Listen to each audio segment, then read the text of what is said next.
اور اب انتقام کا وقت ہے. اب بات کریں کہ ہم ڈھاکہ کا انتقام کیسے لیں گے, اور ڈھاکہ کے انتقام میں ہم دہلی لیں گے. اگر کوئی یہ کہتی ہے کہ 92,000 نے ہتھیار ڈالے تھے, اس کا منہ توڑ دیں. اتنی زور سے تھپڑ مارے کہ دوبارہ جھوٹ نہ بول سکے. پاکستان آرمی کی یونٹس نے اپنے ہی افسروں اور جوانوں کو شہید کیا, ان کی فیملیز کو ذبح کیا. آپ نے سب سے پہلے گھبرانا نہیں ہے.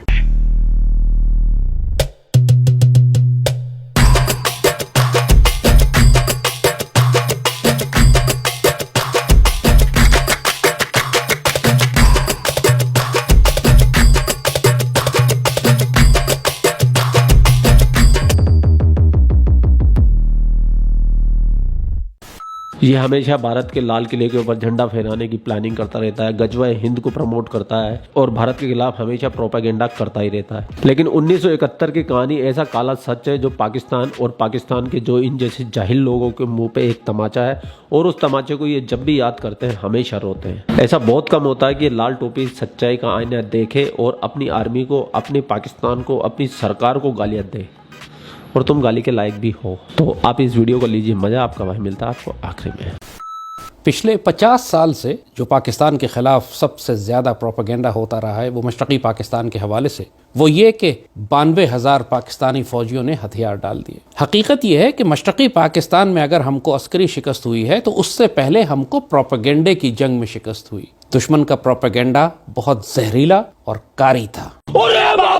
اس سال 2021 میں سانحہ مشرقی پاکستان کو 50 سال ہو جائیں گے, اور 2 نسلیں گزر گئی ہیں. میں خود بڑا ہوا ہوں اسی جھوٹ کو سنتے ہوئے کہ 92,000 پاکستانی فوجیوں نے ہتھیار ڈال دیے تھے. آنے والی نسلوں کے لیے اب وقت ہے کہ ہم مکمل طور پر اس خرافات, اس جھوٹ, اس ڈس انفارمیشن, اس لائز, اس پروپیگنڈے کو دفن کر دیں. Make it very clear to you, leave no doubt that the state language of Pakistan is going to be Urdu and no other language.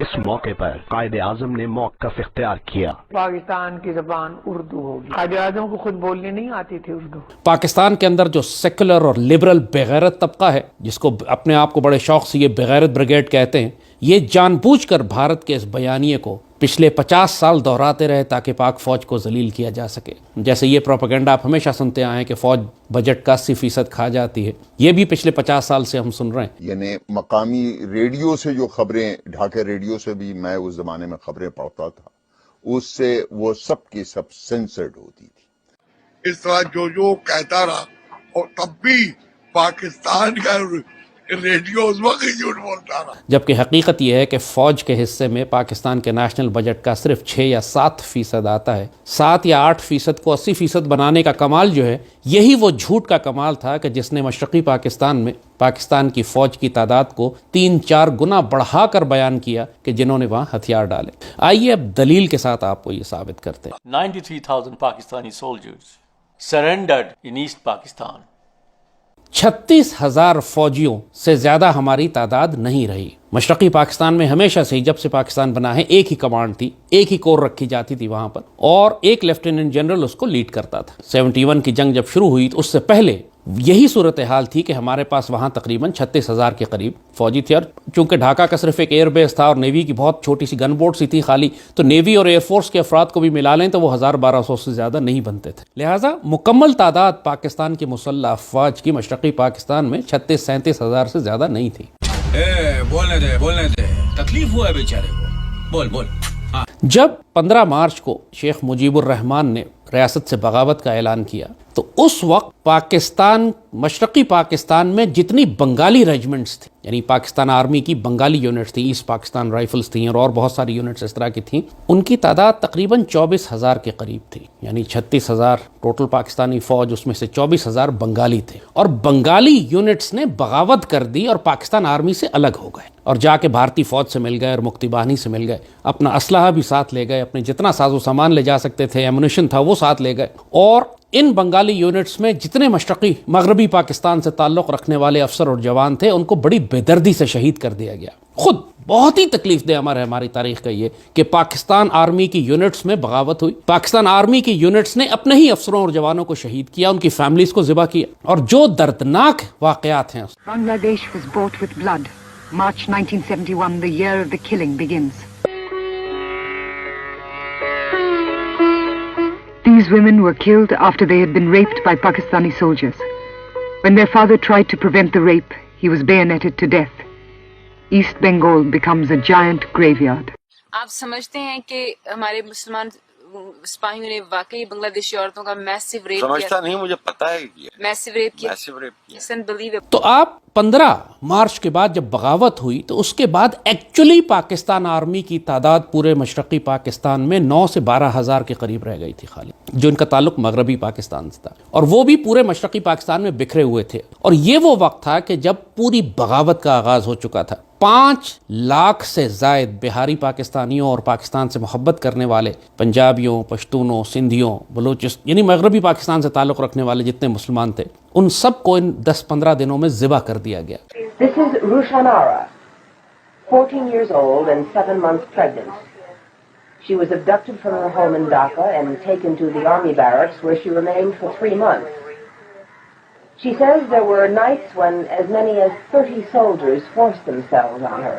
Pakistan army کی یونٹس چونکہ پورے مشرقی پاکستان میں پھیلی ہوئی تھیں، ان کے اندر بغاوت ہو چکی تھی، کسی کو نہیں معلوم تھا دوست کون ہے دشمن کون ہے، تو ان کو حکم تھا کہ یہ اپنے کنٹونمنٹس میں رہیں، گیرزنس میں رہیں. لہٰذا مشرقی پاکستان میں اس وقت اتنی انارکی تھی کہ کسی قسم کا کوئی لا اینڈ آرڈر قانون تھا ہی نہیں، اور اس میں پھر لاکھوں پاکستانی ذبح کیے گئے مکتی بانی کے ہاتھوں. قطب الدین عزیز کی مشہور کتاب ہے بلڈ اینڈ ٹیئرز، اگر آپ اس کو پڑھیں تو وہ ایک ایک بات انہوں نے ڈاکومنٹ کی ہے کہ کس طرح اس 10-15 دنوں میں پاکستان آرمی محصور ہو گئی تھی اپنے، کیونکہ چھوٹے چھوٹے گروپس تھے، کہیں 100، 50، 150، ایک کمپنی تھی، 2 کمپنیاں تھیں، ان کو محدود کر دیا گیا تھا، اور انارکی تھی پورے مشرقی پاکستان میں. میں 2 سال وہاں رہا ہوں، 67 to 69.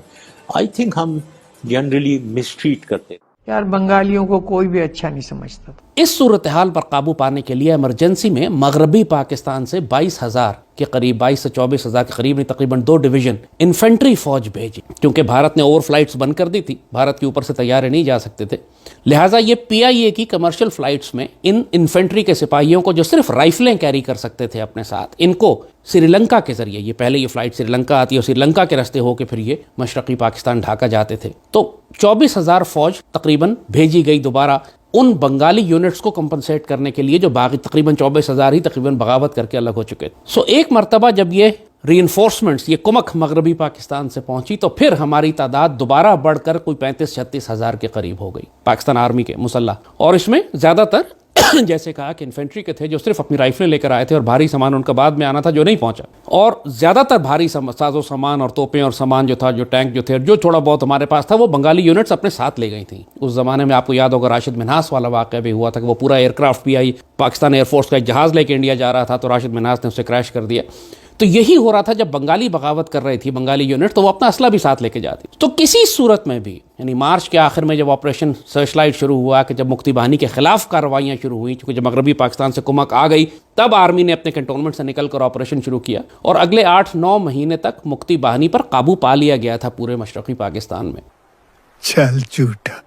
اور اس میں ہزاروں کی تعداد میں ہمارے افسر اور جوان شہید بھی ہو چکے تھے. یعنی اگر 36,000 میکسیمم تعداد تھی ہماری مارچ کے آخر میں مشرقی پاکستان کو ڈیفینڈ کرنے کے لیے، تو جنگ ختم ہوتے ہوتے جب بھارت نے حملہ کیا 22 نومبر کو اور 16 دسمبر کو فال ہوا، تو اس وقت تک 5-7 ہزار اور شہید ہو چکے تھے ہمارے افسر اور جوان. یعنی تعداد گھٹ کے تقریباً 31-32 ہزار کے قریب آ چکی تھی. 31-32 ہزار فوجیوں نے، وہ جو گھیرے میں آئے ہوئے تھے اپنے مرکز سے 1000 میل دور، اور جن کو ابینڈن کر دیا گیا تھا اور ریسکیو کرنے کی کوئی اسٹریٹجی نہیں تھی، اور یہ سیاسی جماعتیں اس وقت فیصلہ کر چکی تھی کہ مشرقی پاکستان کو الگ کر دیا جائے گا، انہوں نے مجبوراً ہتھیار ڈالے. ان کی تعداد 32,000 کے قریب. ان کے ساتھ ان کی فیملیز اور سویلینز اور بیٹ مین اور میڈیکل کور کے لوگ اور نرسیں اور ڈاکٹرز اور تھوڑا بہت پیراملٹری سٹاف اور وہ لوگ پولیس کے لوگ اور وہ لوگ جو ریلویز میں یا سرکاری اداروں میں کام کرتے تھے مغربی پاکستان سے تعلق رکھنے والے، سب کو بھی ملا لیں تو تعداد 40-45 ہزار سے زیادہ نہیں بنتی. فوج 32,000 کے قریب، باقی 10-15 ہزار سویلینز تھے اور فیملیز تھی، ٹوٹل 40 یا 45 ہزار.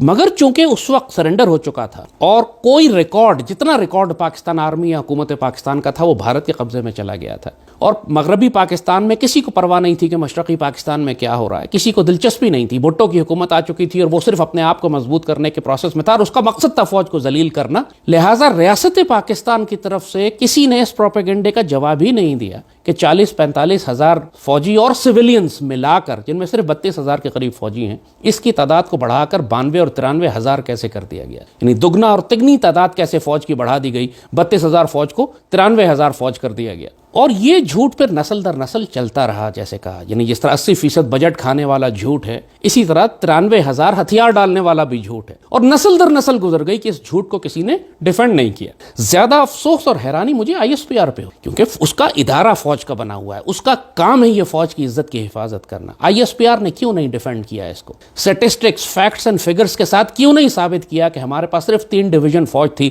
جس میں سے 2 ڈویژن بغاوت کر کے الگ ہو گئی, اور مزید 2 ڈویژن مغربی پاکستان سے آئے, اور پھر 3 ڈویژن ہو گئے تھے, وہ بھی انڈر سائز تھے. اس کے بعد تو پھر یہ 92,000 جنگی قیدی کہاں سے بن گئے؟ اور چونکہ بھٹو کو سوٹ کرتا تھا فوج کو ذلیل کیا جائے, اس کا مقصد ہی تھا فوج کو ذلیل کرنا, تو لہٰذا اس نے بھی اس لبرل اور سیکولر اور سوشلسٹ پروپیگنڈے کو خوب پھیلایا کہ پاک فوج جو ہے وہ قوم میں رسوا ہو, ذلیل ہو. دشمن کے پروپیگنڈے, دشمن کے نیریٹو کو خود پاکستان کی ریاست اور حکومت پروموٹ کرتی رہی تاکہ پاک فوج کو ذلیل کیا جا سکے. اور پھر دشمنوں کی سیاسی مقصد یہ ہو کہ پاک فوج کو ذلیل کیا جائے. انہوں نے 30 لاکھ عورتوں کو ریپ کر دیا, 10 لاکھ آدمیوں کو, 50 لاکھ کو قتل کر دیا, اور 92,000 نے ہتھیار ڈال دیے. یہ سارے وہ خرافات اور جھوٹ ہیں کہ جو مسلسل بھارتی ریاست بھی بولتی رہی, پاکستان کا لبرل سیکولر بغیرت طبقہ بولتا رہا, اور افسوس کی بات کہ پاکستان آرمی نے دلائل کی بنیاد پر, فیکٹس کی بنیاد پر اپنے آپ کو ڈیفینڈ نہیں کی. بہرحال اب ہم ڈیفینڈ کر رہے ہیں, اب ہم یہ حقیقت آپ کو بتا رہے ہیں. آئندہ کبھی اس جھوٹ میں مت آئیے گا. اگر کوئی آپ کے سامنے یہ کہے کہ فوج 80% بجٹ کھاتی ہے, اس کا منہ توڑ دیں. اگر کوئی یہ کہتی ہے کہ 92,000 نے ہتھیار ڈالے تھے, اس کا منہ توڑ دیں. اتنی زور سے تھپڑ ماریں کہ دوبارہ جھوٹ نہ بول سکے. وہ اب بہت ہو گیا ہے,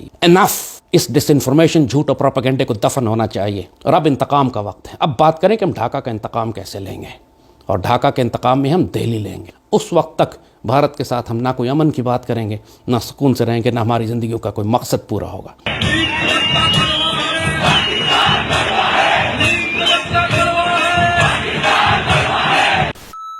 لال ٹوپی نے جتنی بھی باتیں کہی ان کے اندر آدھی باتیں سچے, آدھی باتیں جھوٹے. کچھ اس نے سویکار کیا ہے, کچھ انہوں نے زبردستی تھوپنے کی کوشش کی ہے. لیکن یہ پاکستان کی پرانی عادت ہے کہ وہ اتہاس کو توڑ مروڑ کے پیش کرتے ہیں, جو تھا ہی نہیں اس کو پریزنٹ کرتے ہیں. اور یہ پاکستانیوں کی پرانی بیماری ہے, اور جب تک یہ جہنم کی آگ میں جا کے نہیں جلیں گے تو یہ بیماری ان کی ختم نہیں ہوگی.